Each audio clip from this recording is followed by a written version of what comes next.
September 25th, 2019. A Wednesday morning like any other in Daly City, California. Commuters streamed down Mission Street, the fog still clinging to the hillsides overlooking the Pacific. Inside the Pacific Trust Bank on Westlake Avenue, teller Sofia Martinez is starting what she thinks will be an ordinary shift. She has no idea that in the next few minutes, her life is about to change forever. At exactly 10:55 a.m., a figure walks through the glass doors. Black wig, thick-rimmed glasses. Something about him seems off. Sophia would later tell investigators that her heart started racing before she even knew why. But before we dive into what happened that morning, we need to understand who this man was. His real name? Marcus Webb. And Marcus Webb wasn't just some desperate criminal making a rash decision. He was a professional, a ghost. A man who had already left a trail of terrified bank employees and empty vaults across 4 states. I'm your host, and this is The Bay Area Bank Bandit, a 3-part series about one of the most prolific bank robbers to ever operate on the West Coast. This is episode 1, The Man in the Black Wig. Let me take you back a few months before that September morning. Marcus Webb had just walked out of federal prison after serving time for, you guessed it, bank robbery.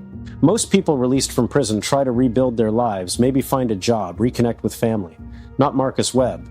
Within weeks of his release, banks started getting hit. First in Sacramento, then Fresno. Reports came in from law enforcement across California. A methodical robber, always calm, always disguised, never violent but utterly determined. Multiple victims.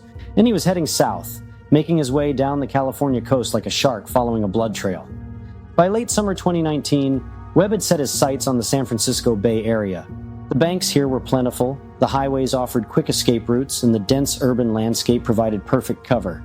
Between San Francisco and Los Angeles, he had turned bank robbery into a routine, a job, a sick kind of profession. But Webb had a problem. When you're living out of your car, planning robberies, constantly on the move, you leave traces. Digital breadcrumbs, license plates, surveillance footage. And in late August 2019, he made his first mistake in the Bay Area. On August 26, just 1 month before our story really begins, Webb walked into the Bay Valley Credit Union on Broadway in Millbrae. Same MO. Disguise, demand note, calm demeanor. He got away with thousands, but this time someone got his license plate. Detective Sarah Richardson of the Daly City Police Department picks up the story from here. Detective Richardson had been with the department since 2016, but her law enforcement career stretched back years before that. Sharp, methodical, and relentless. She was exactly the kind of investigator you'd want hunting you down, or exactly the kind you'd pray wasn't. On that September morning, Richardson was at her desk in the investigative division when the call came in. Bank robbery in progress. Pacific Trust Bank on Westlake Avenue, subject fled the scene, but here's where it gets interesting.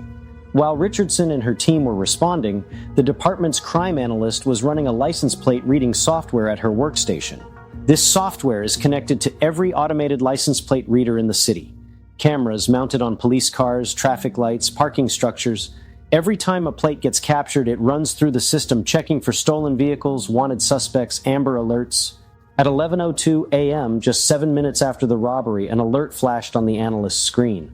A plate had been captured on Westlake Avenue, the same street as the bank. License plate EIJ340. Status? Stolen. But wait, there's more. When the analyst ran a deeper search through the California Law Enforcement Telecommunications System, or CLETS, she found something chilling. That same plate had been flagged in connection with a bank robbery, the Millbrae job, the one from August 26th. And there was a note in the system. Contact San Mateo County Sheriff if located. Subject wanted for bank 211. Richardson's mind started racing. Same vehicle, same area, minutes after a robbery. This wasn't a coincidence. This was their guy. And he was still in the area. She grabbed her partner, Detective James Liu, and they bolted for their unmarked car.